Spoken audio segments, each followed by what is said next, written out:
Olá, meus irmãos, olá, minhas irmãs, meu amigo, minha amiga, meu caro internauta.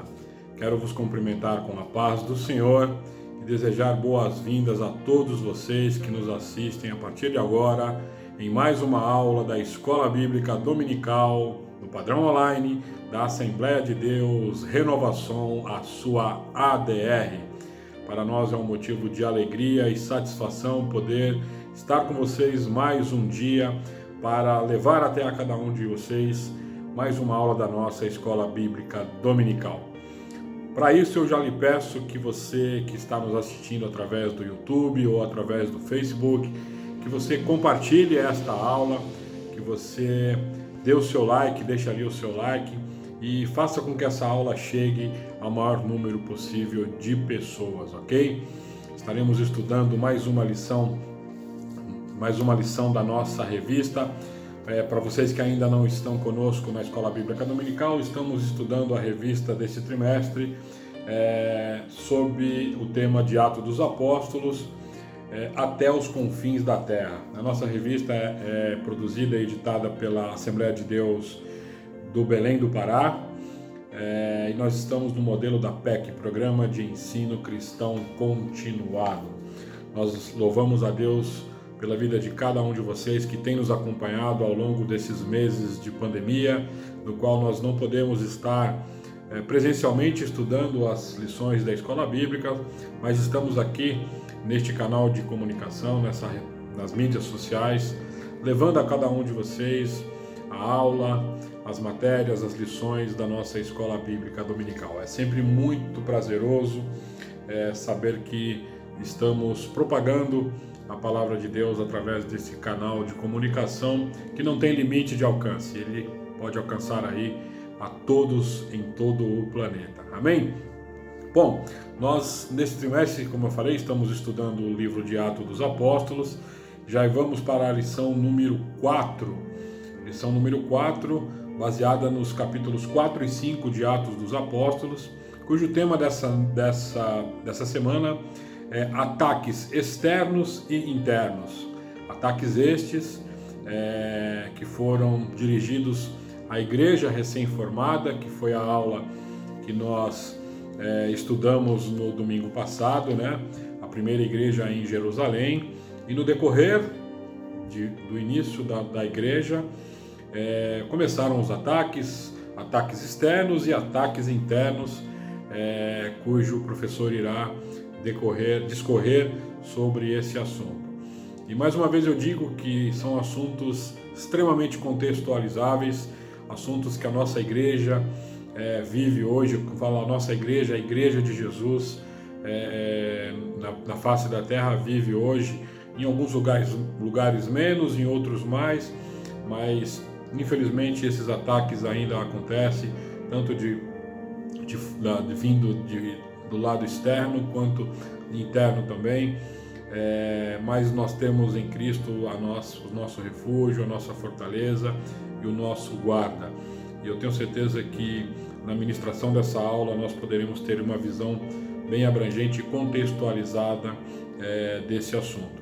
Já falamos ali do capítulo 1, aguardando a promessa, capítulo 2, o batismo com o Espírito Santo, na semana passada o capítulo 3, a primeira igreja, e hoje nós falaremos, baseado nos capítulos 4 e 5, desses ataques. O texto áureo está no verso 40 do capítulo 5, que diz assim: chamando os apóstolos, açoitaram-nos, e ordenando-lhes que não falassem em o nome de Jesus, os soltaram. Então, pelo texto áureo, os irmãos podem depreender que é realmente um assunto muito, muito interessante e de muita valia para todos nós. Hoje nós convidamos um dos nossos professores da classe dos jovens, já tem ministrado para nós uma lição no trimestre anterior. Ele é ministro da nossa igreja, líder de toda a mocidade da nossa igreja e um profundo estudioso e curioso acerca das Sagradas Escrituras. Então, eu quero já convidar o ministro Wagner Reis Júnior para assumir aqui o controle da sala e ministrar esta aula para todos nós. Eu tenho certeza que o Senhor colocou em seu coração, em sua mente, um assunto e a matéria para que nós possamos realmente absorver e nos alimentarmos com essa palavra. Amém? Juninho, a sala é com você. Que todos nós tenhamos uma excelente aula no nome de Jesus. Até logo mais. Um abraço. Obrigado, pastor João Marcos. Deus abençoe. Muito obrigado pelo convite, mais uma vez, de estarmos aqui conversando sobre a palavra de Deus. Eu já quero cumprimentar a todos vocês com a paz do Senhor Jesus e pedir para que você deixe aí o seu like no vídeo, você possa comentar, compartilhar com alguém para que, se a palavra chegue mais longe, que você possa abençoar a vida de alguém com esse conteúdo e que você comente se quiser fazer qualquer sugestão ou recomendação. Está disponível aí embaixo nos comentários. E se você por acaso ainda não é inscrito no nosso canal da ADR, se inscreve, ativa o sininho das notificações e você vai ficar por dentro de tudo o que estudamos, o que conversamos e o que fazemos aqui na ADR.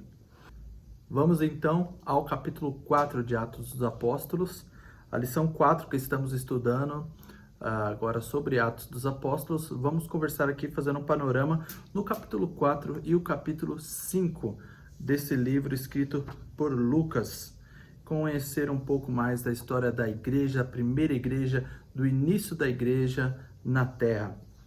Nós vemos aí nos capítulos anteriores que a igreja ela se estabeleceu, estava se consolidando então, e chega um momento em que as coisas se transformam um pouco, que é esse agora que nós vamos conversar, depois da chegada do Espírito Santo, de um revestimento de poder para o povo de Deus.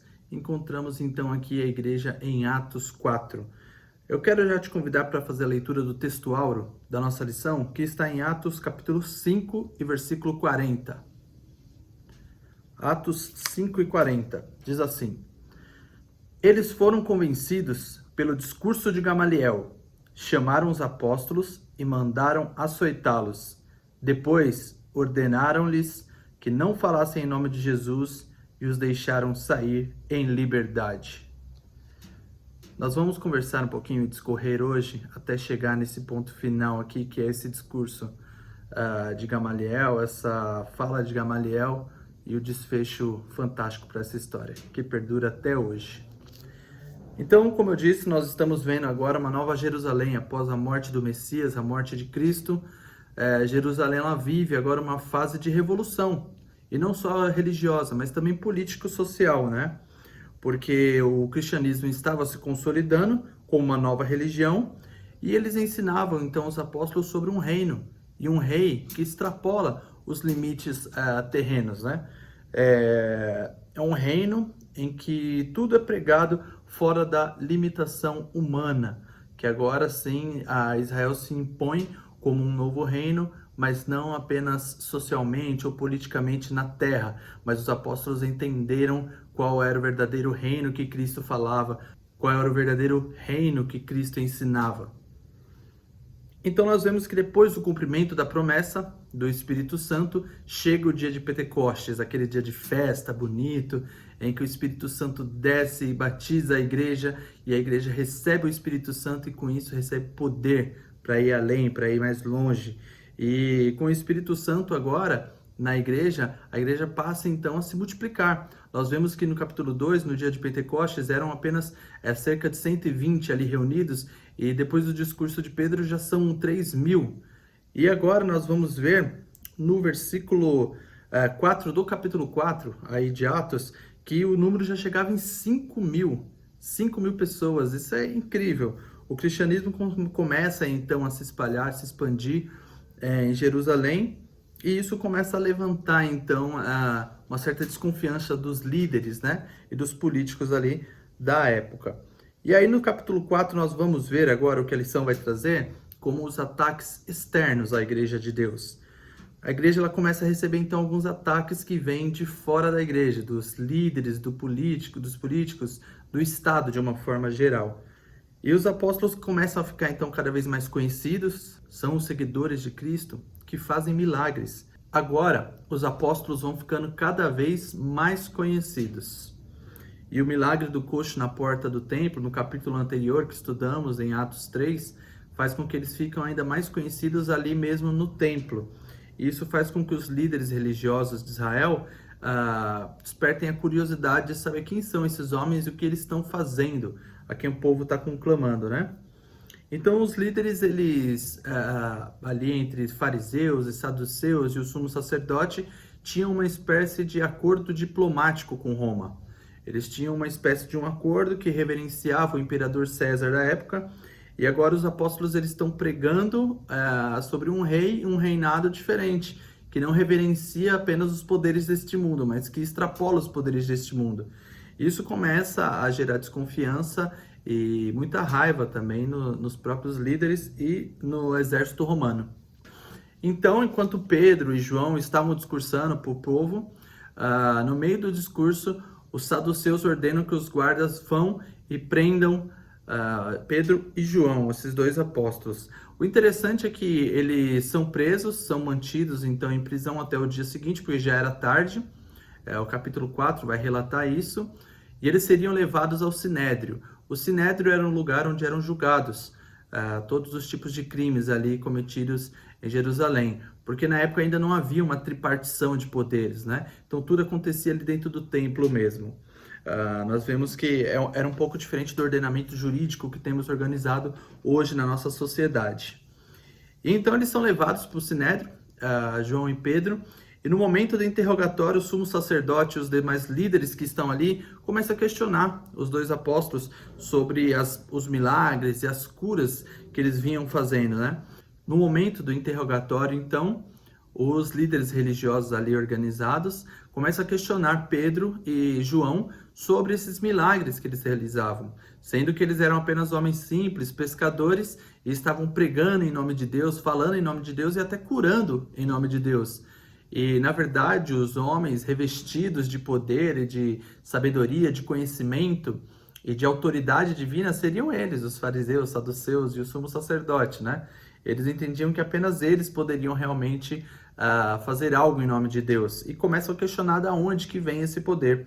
Então, eu convido você nesse momento para fazermos a leitura no capítulo 4 de Atos, do versículo 7 ao 14. Lembrando sempre que nós usamos aqui na ADR a NVI, Nova Versão Internacional para a leitura da Bíblia. Mas você pode nos acompanhar com a sua Bíblia aí. Atos capítulo 4, vamos ver o que acontece então quando Pedro e João chegam no Sinédrio, são questionados por esses homens. Mandaram trazer Pedro e João diante deles e começaram a interrogá-los. Com que poder ou em nome de quem vocês fizeram isso?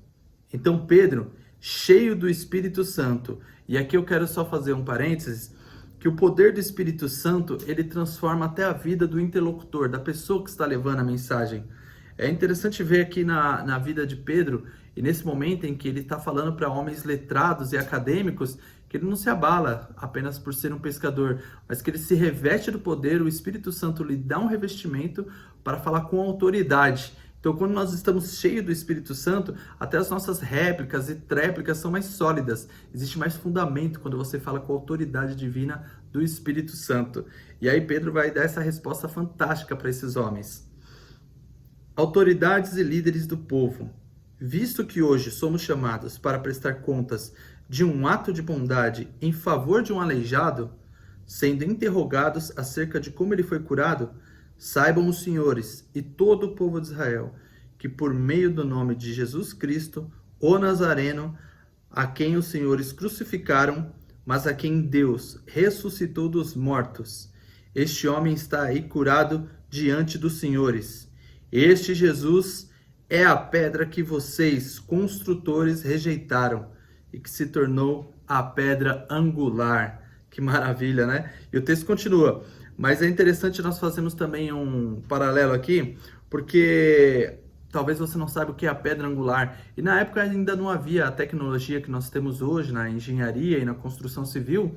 E se usava então uma espécie de uma pedra que era chamada de pedra angular ou pedra de esquina, que era a pedra perfeita, né? A pedra lisa, a pedra sem defeitos. E essa pedra era colocada exatamente na esquina do edifício, né? Na quina ali do edifício, e ela ia dar então a base para todo o término da construção, porque todo mundo teria que seguir, toda a construção teria que seguir o rumo que aquela pedra daria, né? E a partir da pedra angular eram definidas todas as outras pedras iam alinhando a construção, né? Então essa pedra angular, essa pedra de esquina é importante porque ela dava alinhamento e base para toda a construção na época. E aí Jesus ele é então chamado por Pedro de a pedra angular, a pedra que vocês rejeitaram, vocês líderes religiosos, se tornou a pedra mais importante da humanidade, que é a que vai dar crescimento, que vai nos mostrar o rumo, aonde seguir e por onde seguir. Muito linda essa passagem, mas o versículo 12 continua. Não há salvação em nenhum outro, pois debaixo do céu não há nenhum outro nome dado aos homens pelo qual devamos ser salvos. Aí Pedro termina o seu discurso e o texto continua. Vendo a coragem de Pedro e de João e percebendo que eram homens comuns e sem instrução, ficaram admirados e reconheceram que eles haviam estado com Jesus. E como podiam ver ali com eles o homem que fora curado, nada podiam dizer contra eles. Coisa linda, né? Então esses líderes eles ficam ali confusos porque vê que Pedro fala com tanta autoridade e que a prova do milagre está ali, que é aquele homem coxo curado. Eles não podiam fazer mais nada. E eles pedem então para que Pedro e João aguardem um pouco para que eles possam tomar uma decisão. E aí a decisão que eles tomam então é pedir para Pedro e para João que eles não preguem mais em nome de Jesus. Eles falam, vocês vão ser liberados, mas o que nós vamos pedir é que vocês não continuem pregando o nome do Cristo.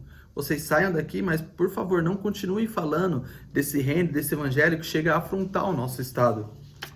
E Pedro se mostra então mais uma vez um grande pastor, um grande líder, um grande cristão, confrontando esses líderes e dizendo, como que posso eu, vocês acham justo um homem que viveu tudo que viveu, que viu tudo que viu, deixar de falar, deixar de compartilhar de todo esse amor que conheceu? E eles não têm muito o que fazer, então eles soltam Pedro e Pedro continua pregando o nome de Deus. E interessante é que o texto vai nos mostrar que eles saem daí mais fortes. Eles saem então dessa prisão, eles saem desse momento, dessa audiência, mais fortalecidos ainda. E aí eles chegam na comunidade contando tudo que aconteceu e eles comemoram. E do versículo 23 ao 31, vocês vão ver nesse texto, no capítulo 4, que eles oram e se alegram. É um momento de celebração para eles, por ter sido preso em nome de Cristo. E o versículo 31 diz que o chão tremeu e eles ficaram cheios do Espírito e ainda mais corajosos. Leia o versículo 31 e você vai ver que a presença do Espírito Santo chega a desafiar até mesmo as leis da física, tremendo o chão, e eles se encheram do Espírito e aí continuaram a pregar.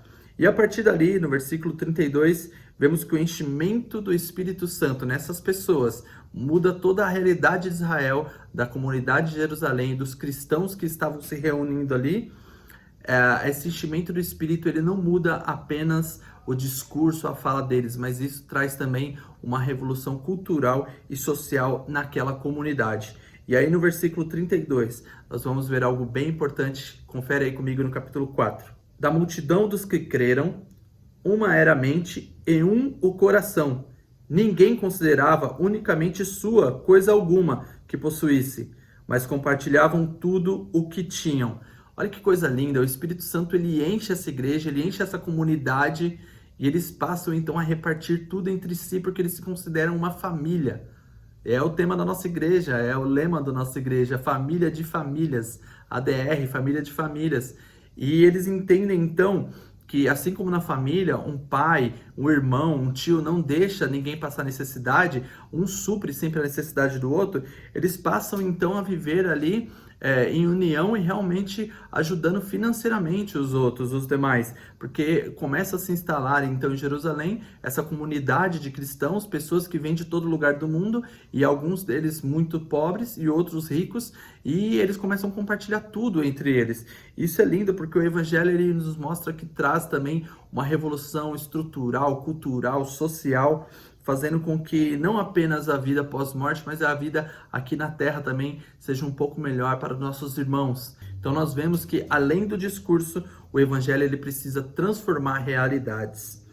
Ninguém passava necessidade. E no versículo 36, nos revela então um homem aí chamado Barnabé, que vende uma propriedade e ele junta todo esse valor que ele vendeu da propriedade e lança aos pés dos apóstolos, ao pé de Pedro e de João. Ele vende uma propriedade e traz. Isso é uma coisa inédita, isso é uma coisa revolucionária realmente, não só ali em Israel, mas na humanidade. uma religião que traz então a proposta de um novo reino, a família de Deus se reunindo e se ajudando, se mantendo ali. E aí nós vamos entrar agora um pouco no capítulo 5. Aqui, como eu disse, a lição ela vai tratar de ataques externos, vindo externamente. Porém, o capítulo 5 ele vai nos mostrar que, infelizmente, nós vamos sofrer na igreja também com ataques internos.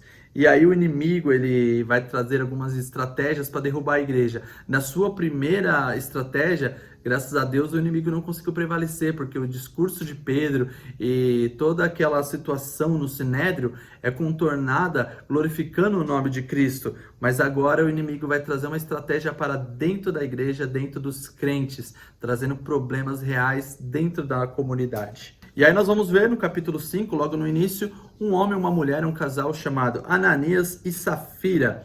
E assim como Barnabé, Ananias e Safira, eles vendem uma propriedade e eles pegam esse valor para levar aos pés dos apóstolos.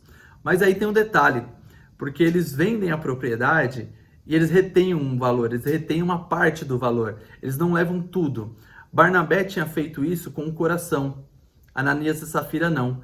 Ananias e Safira representam pessoas que muitas vezes querem aparentar uma espiritualidade para a sua comunidade. Eles levam até os apóstolos um valor dizendo que esse valor que eles estão levando é o valor da venda da propriedade, mas na verdade eles haviam retido uma parte do dinheiro para eles, achando que enganaria os apóstolos. E o que acontece nesse texto é pesado, mas importante. Ananias ele cai morto aos pés de Pedro, quando Pedro começa a exortá-lo. E aí 3 horas depois, a sua esposa, Safira, entra também e Pedro dá a chance dela se explicar. Pedro fala para ela, sem ela saber o que tinha acontecido com Ananias, ela começa a falar e Pedro fala a verdade.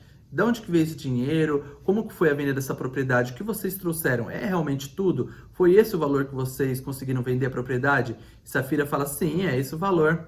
E na hora Pedro repreende e ela cai morta também, porque Deus havia revelado que eles tinham guardado dinheiro e tinham retido o valor total da venda. E aqui nós vemos Deus aplicando o mesmo princípio que é usado para os sacerdotes, lá em Levítico, lembra? Os sacerdotes precisavam entrar no templo imaculados, sem nenhum tipo de mancha. E aí é o que a gente pode trazer de aplicação para nossas vidas e para o nosso tempo, para a nova aliança, então, é de que Jesus ele não aceita a falsidade ou hipocrisia no altar. Jesus ele quer que nós nos apresentemos em espírito e em verdade, mas quando nós vamos querer apresentar uma falsa santidade, uma falsa espiritualidade e levamos para o altar não tudo aquilo que queremos entregar, mas apenas algo que queremos mostrar para a nossa comunidade ou para a nossa família ou nosso pastor, isso pode se tornar um problema, porque você pode se tornar um hipócrita dentro da igreja ou até mesmo na sua vida, porque agora não se trata mais do altar dentro do templo, mas o altar dentro da nova aliança somos cada um de nós, e como nós estamos nos apresentando a Cristo. Isso é muito importante. E aí em Atos 5, do versículo 12 ao 16, nós vemos que os apóstolos são usados para fazer muitos milagres novamente. Os apóstolos começam a ficar então cada vez mais conhecidos e mais usados por Deus nas curas e nos milagres. Tamanha era a fé das pessoas que alguns até estendiam doentes e enfermos no chão para que quando Pedro passasse, a sua sombra curasse essas pessoas. Então, os apóstolos estavam começando a ser um tipo de celebridade na época, o que acontece talvez ainda hoje, porque as pessoas passaram a ter fé naquela mensagem, naquele Cristo e nas curas e milagres que esse novo evangelho, então, trazia como benefício. E aí, a partir do versículo 17, vemos a segunda grande perseguição que a igreja sofre pelo sumo sacerdote e os líderes religiosos. Com inveja dos apóstolos, então, eles continuam fazendo milagres e operando maravilhas, os fariseus, saduceus e o sumo sacerdote, com muita inveja, ordenam mais uma vez a prisão. E agora, para chamar a atenção, porque a primeira advertência já havia sido dada, né?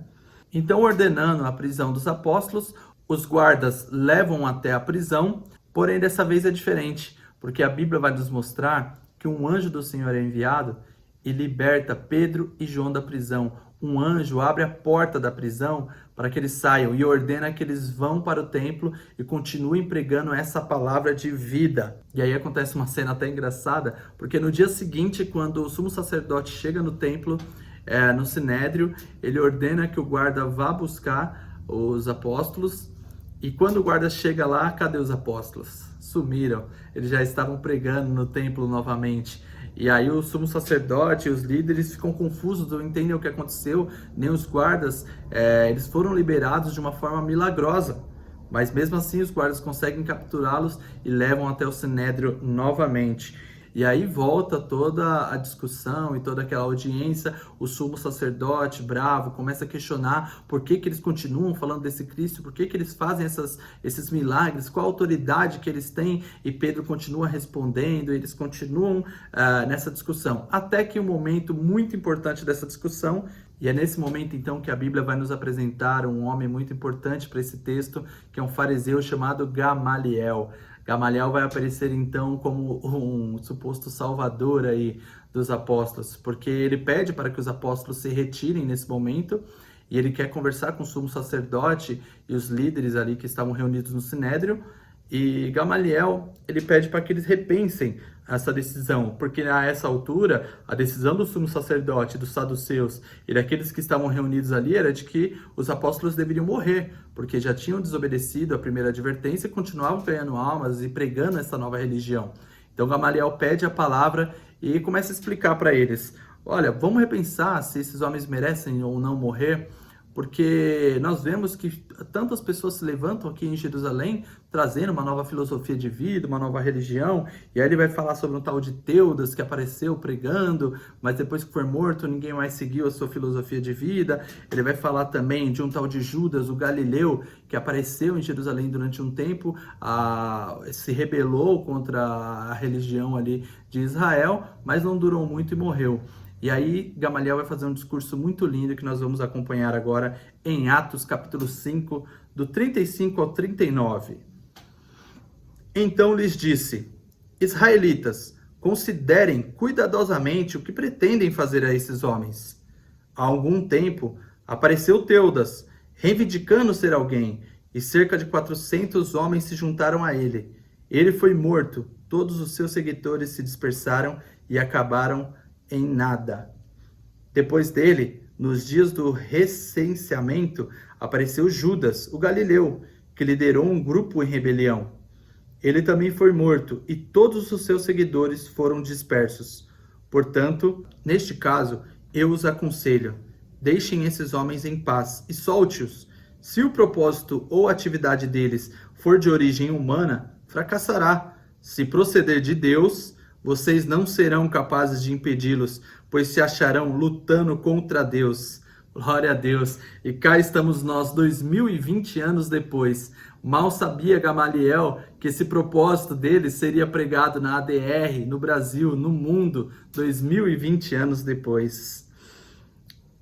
O evangelho continua arrebatando vidas, ganhando almas e pregando que Jesus é bom e que a família de Deus só tende a crescer. Glória a Deus por isso. Os líderes religiosos ficaram convencidos então com o discurso de Gamaliel e decidem chamar os apóstolos, dar uma pena para eles, e aí eles resolvem açoitá-los e liberar esses homens. Então, depois de açoitados, os apóstolos são liberados. Mas aí Atos, capítulo 5, e versículo 41 e 42, nos mostra aí mais uma grande lição que o apóstolo Pedro, João e esses apóstolos nos dão.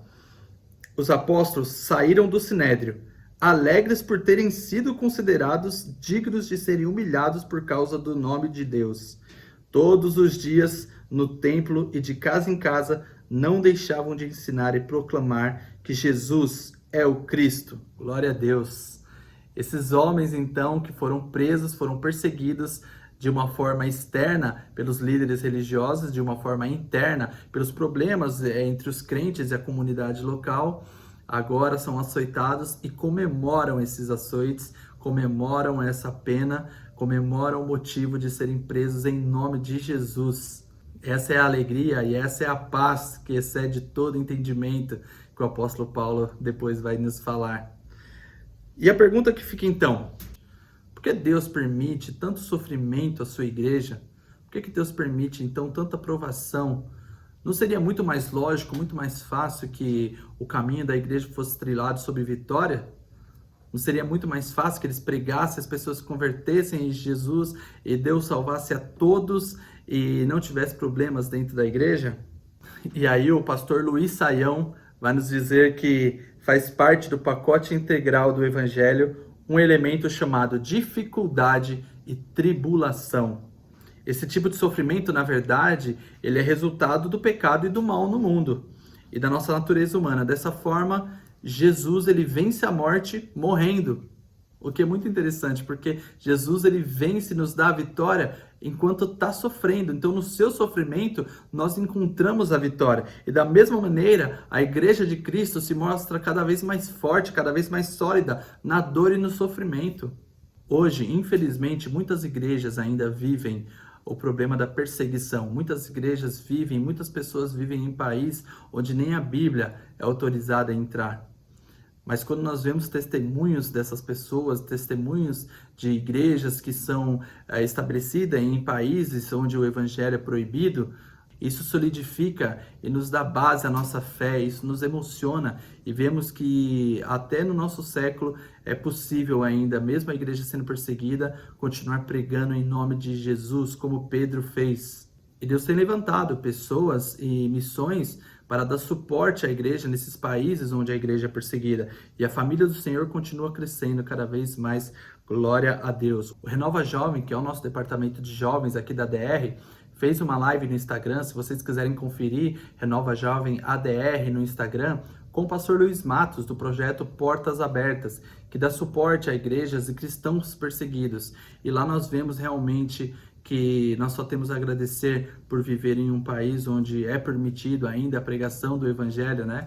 Onde nós podemos viver e falar que Cristo é bom, que Jesus salva, sem sofrermos qualquer tipo de sanção penal. Nós precisamos não só lembrar, mas continuar ajudando e dando suporte para esses irmãos que vivem em situações extremas onde a igreja precisa de auxílio.